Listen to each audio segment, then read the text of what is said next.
Welcome back to the Rules of Engagement. Before I jump into our third segment of the day about the Phoenix Colossi competition, let me remind you guys, if you're unsure about what career you want to go into and you're considering getting a job in the game design or esports industry, go ahead and check out Full Sail University. www.fullsail.edu/MLG is the site where you can get a lot of different information on Full Sail's programs in audio engineering, 3D animation, game design, video production, all these cool different skill sets that are pretty much a fundamental skill set to working in the game design or esports industry. So if you're thinking about going that direction, you want a little bit more information about one of the potential opportunities out there, go ahead and check out fullsail.edu/MLG. Full Sail University, of course, is the official education partner of Major League Gaming.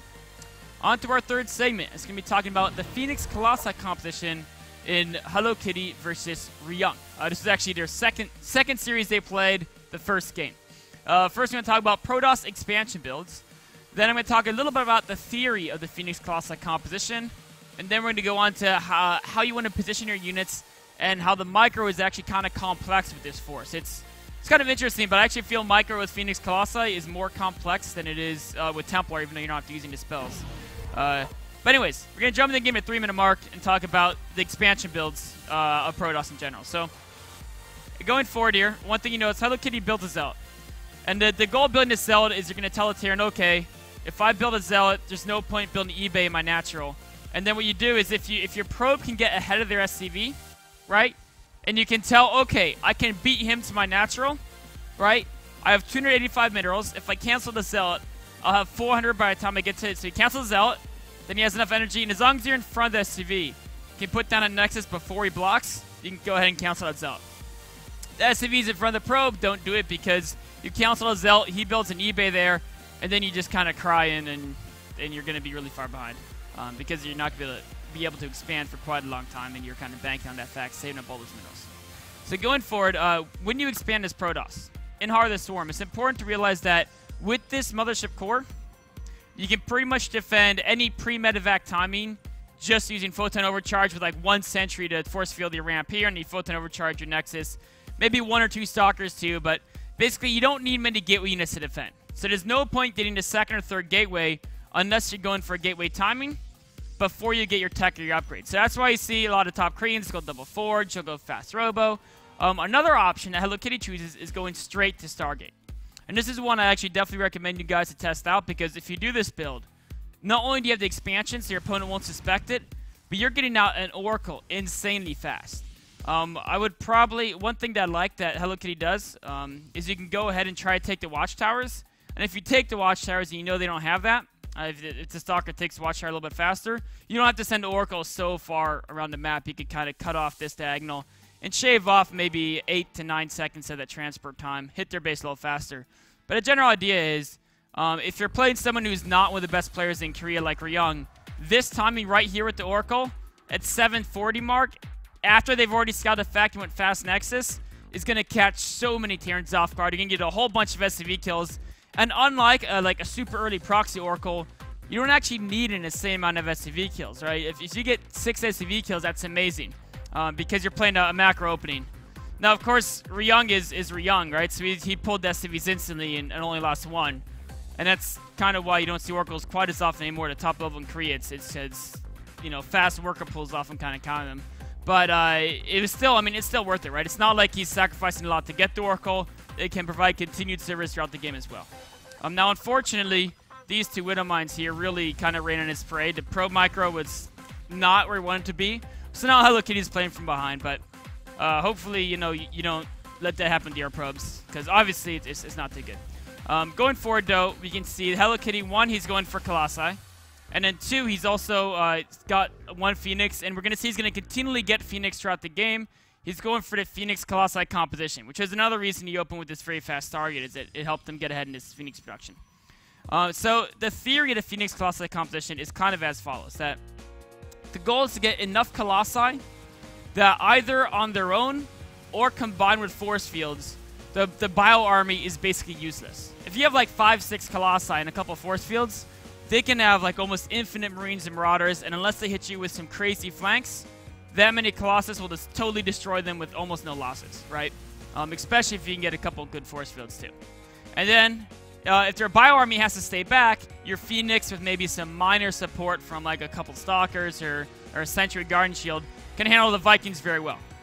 Because Phoenix are so mobile, they can always be where the Vikings are, and you can get rid of those guys without having to worry about getting inside the Marauder range or basically getting torn apart by the bio. Because Marines don't auto-target Phoenixes, and Marauders, of course, can't shoot air. So that's the theory of this composition. This Phoenix kill the Vikings. Colossi, once you get a good number, are going to basically make that bio 100% useless. Now, going forward, what you want to do is you want to typically play fairly defensive. Another perk of this composition is you don't need to have, you know, the Stalkers, the Zealots back here in your middle line, because these Phoenixes are really, really great at drop defense, right? You can just totally shut off one angle with the Phoenixes. He's got an Observer over here, and the Phoenixes can quickly move to the right side if he needs to. They can pick up a couple units that are dropped out. They can pick off the medevac. Basically, they make dropping from the Terran a very risky and expensive proposition.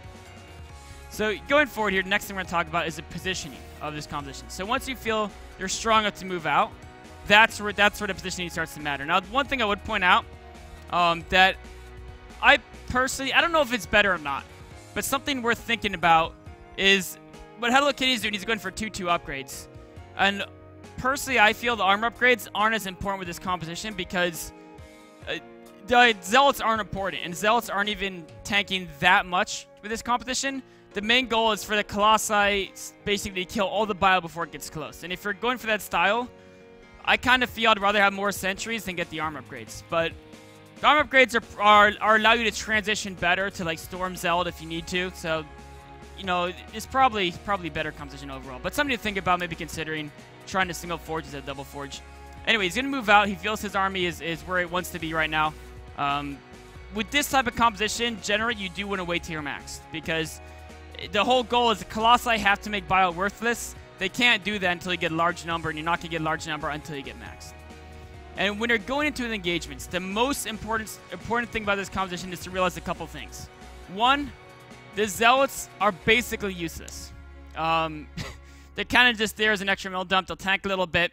But if you think about it, the important thing to think about is that your opponent, because you have Colossi, right?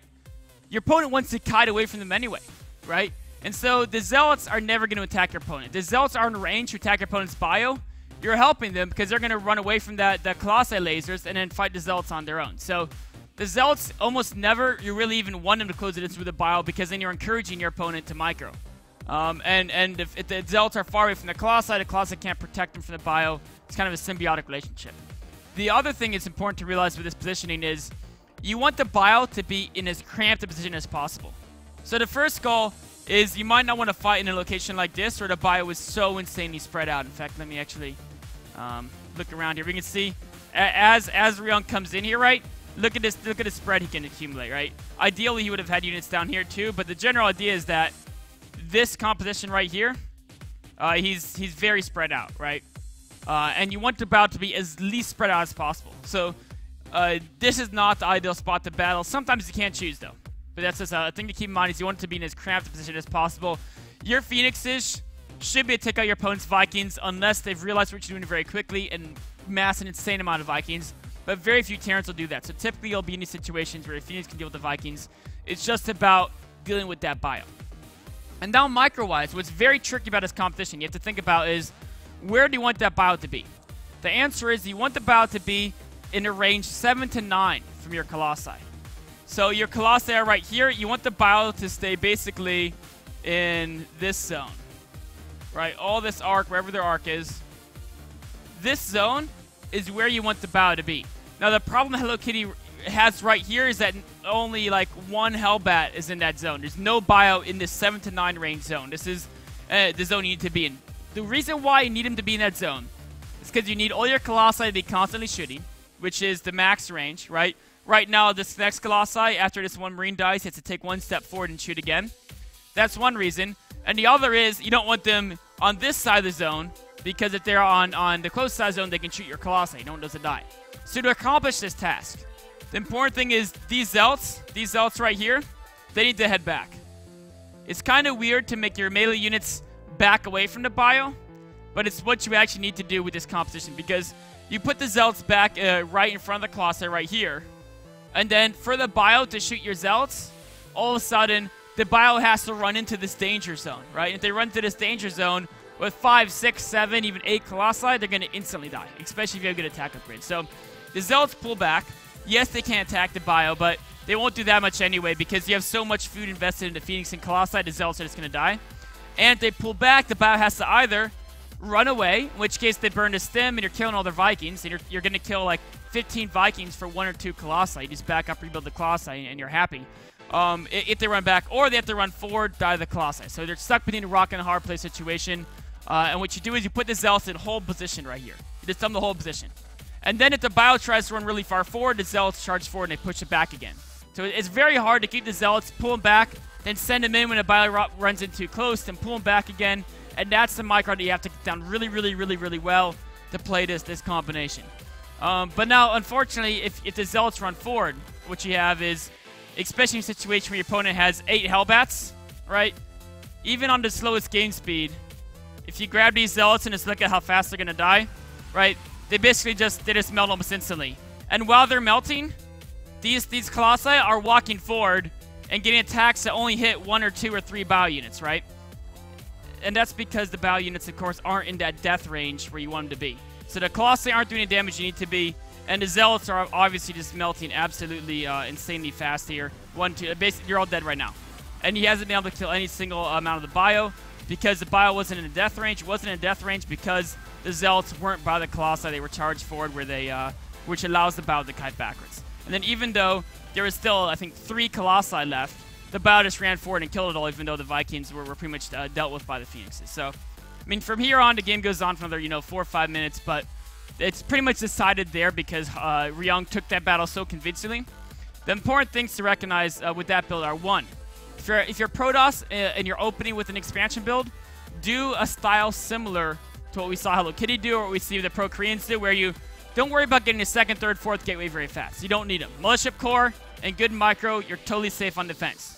Unless you want to hit some gateway timing, but that's different. If you're going to play a macro game, don't worry about extra gateways. Go for your tech. If it's Stargate, if it's Robo, if it's DT Rush, if it's Double Forge, whatever it is, go for that first thing. Worry about building units right afterwards. Next thing is, with the Phoenix Colossi competition, you got to be super on top of that micro. What you want to do, keep the Zealots back by the Colossi, force the bio to get into that Colossi range where the Colossi can get great shots off. If it wants to go and engage you, it has to be in that death zone. If it's in a death zone, you're going to win those engagements much, much more convincingly. This wraps up by the segment of Rules of Engagement. We'll take a short break and be on to the Q&A.